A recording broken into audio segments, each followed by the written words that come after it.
Bismillahirrahmanirrahim. Assalamualaikum warahmatullahi wabarakatuh. Hello everyone, meet again with Miss Ina.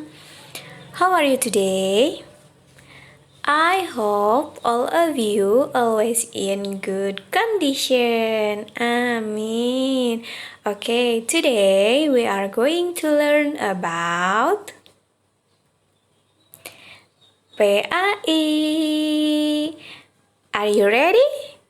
Good. But let's start our lesson today by reciting Basmalah. Bismillahirrahmanirrahim. Oke, soleh-soleha, hari ini kita akan melanjutkan pelajaran 5, yaitu Aku Cinta Nabi dan Rasul. Nah, lebih tepatnya kita akan mempelajari tentang kisah teladan dari Nabi Harun alaihissalam. Nah, soleh-soleha, berikut ini ada video tentang kisah teladan Nabi Harun alaihissalam. Silahkan disimak dengan baik ya. Ini dia videonya. Let's check it out. Nabi Harun alaihissalam adalah kakak kandung dari Nabi Musa alaihissalam. Tutur katanya fasih, perilakunya santun, dan kesetiaannya kepada Nabi Musa alaihissalam sangat besar. Nabi Harun alaihissalam selalu mendampingi Nabi Musa alaihissalam, terutama ketika melawan Fir'aun. Kesetiaan Nabi Harun alaihissalam diabadikan di dalam Al-Quran. Bismillahirrahmanirrahim.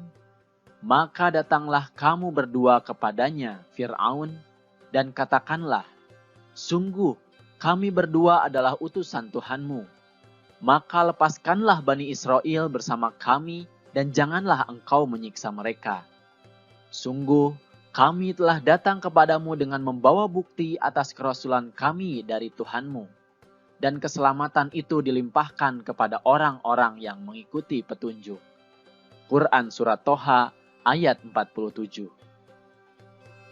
Selain setia kepada Nabi Musa alaihissalam, Nabi Harun alaihissalam sama seperti Nabi Musa yang selalu membela orang yang tertindas pada saat melawan Fir'aun. Kaum Bani Israel yang tertindas pun berhasil mereka selamatkan. Setelah mereka selamat dari kejaran Fir'aun, Nabi Harun dan Nabi Musa beserta kaum Bani Israel pun memulai hidup di Palestina. Pada suatu malam, Nabi Musa alaihissalam mendapatkan mimpi bahwa beliau diutus oleh Allah Subhanahu wa Ta'ala untuk pergi ke Bukit Sinai.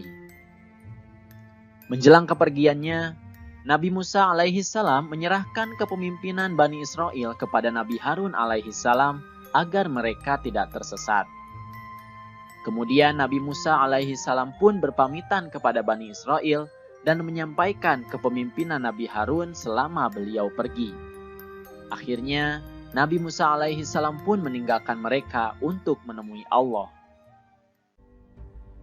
Setelah kepergian Nabi Musa alaihissalam, ternyata Bani Israel tidak mau menuruti ajakan Nabi Harun alaihissalam. Mereka dipengaruhi oleh Samiri agar dapat menyembah patung anak sapi yang terbuat dari emas. Nabi Harun alaihissalam pun mengingatkan mereka dengan lemah lembut. Akan tetapi mereka tetap akan menyembah patung anak sapi tersebut. Bahkan mereka mengancam untuk membunuh Nabi Harun alaihissalam. Bismillahirrahmanirrahim. Dan telah kami janjikan kepada Musa memberikan Taurat sesudah berlalu waktu 30 malam. Dan kami sempurnakan jumlah malam itu dengan 10 malam lagi. Maka sempurnalah waktu yang telah ditentukan Tuhannya 40 malam. Quran Surat Al-A'raf ayat 142.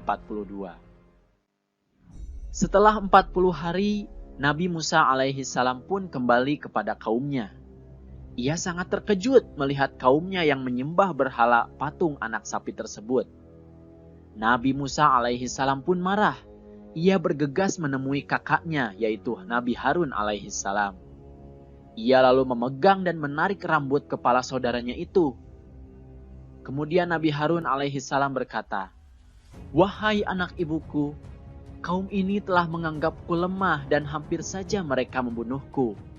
Janganlah engkau permalukan aku di depan orang-orang, dan janganlah engkau jadikan aku sebagai orang yang zalim. Nabi Musa alaihi salam pun sadar dan merasa bersalah. Beliau meminta maaf kepada Nabi Harun alaihi salam, lalu berdoa kepada Allah Subhanahu wa taala. Bismillahirrahmanirrahim. Ya Tuhanku, ampunilah aku dan saudaraku, dan masukkanlah kami ke dalam rahmat Engkau. Dan Engkau adalah Maha Penyayang di antara para penyayang. Quran Surat Al-A'raf ayat 151. Setelah mengetahui bahwa kesesatan ini diakibatkan oleh orang yang bernama Samiri, Nabi Musa alaihi salam pun akhirnya menghukum Samiri dengan mengusirnya dari kaum Bani Israel.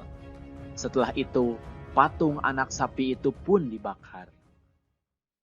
Soleh-soleha, itu dia kisah teladan Nabi Harun alaihissalam. Nah, Nabi Harun itu merupakan saudara kandung dari Nabi Musa alaihissalam. Dan beliau itu sangat menyayangi saudaranya. Dari kisah tersebut ada keteladanan Nabi Harun alaihissalam yang dapat kita contoh atau teladani ya. Apa sajakah itu? Ya, yang pertama, kefasihannya dalam berbicara. Jadi, tutur katanya itu sangat fasih ya. Yang kedua, berperilaku kasih sayang dan santun kepada sesama. Yang ketiga, yaitu setia dan patuh terhadap Allah Subhanahu wa taala dan Nabi Musa alaihissalam. Yang keempat, teguh pendirian. Nabi Harun itu selalu teguh pendiriannya, yakin kepada Allah dan beribadah kepada Allah. Yang kelima, yaitu berani mengingatkan kaumnya yang salah. Nah, soleh-soleha itu dia keteladanan Nabi Harun alaihissalam. Mudah-mudahan dapat kita contoh dalam kehidupan sehari-hari kita ya soleh-soleha. Amin. Oke, supaya kalian lebih paham lagi, silahkan kerjakan tugas berikut ini ya. Tugasnya adalah ceritakanlah kembali secara singkat kisah keteladanan Nabi Harun alaihissalam. Nah, silahkan oleh soleh-solehah ceritakan kembali kisah Nabi Harun alaihissalam melalui voice note. Dan jangan lupa silahkan dikirimkan ke gurunya masing-masing ya. Give spirit soleh-soleha. Oke, that's all for today learning PAI. Mudah-mudahan pembelajaran hari ini dapat bermanfaat untuk soleh-soleha dan menjadikan ilmu yang baru. Amin. Thank you for today and thank you for your attention. Wassalamualaikum warahmatullahi wabarakatuh.